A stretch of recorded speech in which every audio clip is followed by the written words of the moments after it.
के गलतिया जानू पकड़ाइल बा मेडिकल रिपोर्ट में। नैहर के गलतिया सोना पकड़ाइल बा मेडिकल रिपोर्ट में।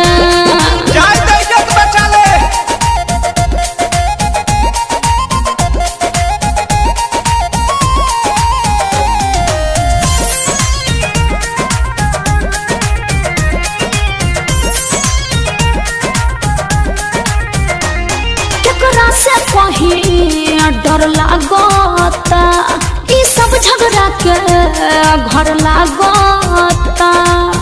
अरे बड़ी टेंशन में बानी हो। अरे कूल हो जा केकरा से कहीं डर लागता ई सब झगड़ा के घर लागता।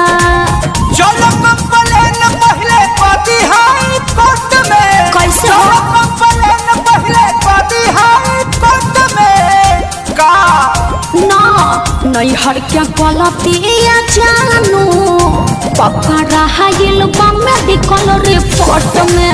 हाँ नैहर के गलतिया सोना पकड़ाइल बा मेडिकल रिपोर्ट में।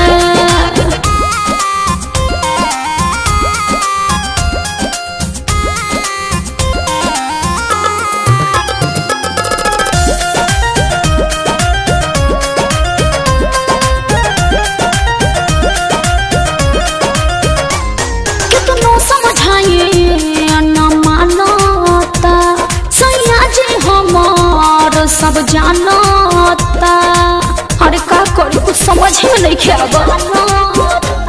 कितनो समझाइए न मानता सैया जी हमार सब जानता।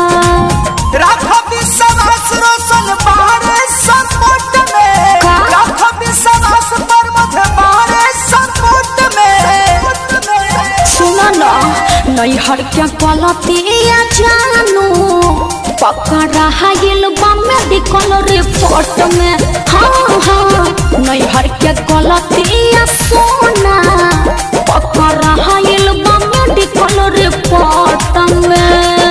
टेंशन में तू लगो तारू बिना रतिया जागो तारू। इतना बेचैन तू तो रहलू ना छोट में। इतना बेचैन तू तो रहलू ना छोट में। बोले काहे नैहर के गलतिया जानू पकड़ाइल बा मेडिकल रिपोर्ट में। नैहर के गलतिया सोना पकड़ाइल बा मेडिकल रिपोर्ट में। हर एकदम से तू हमके फंसा देलो।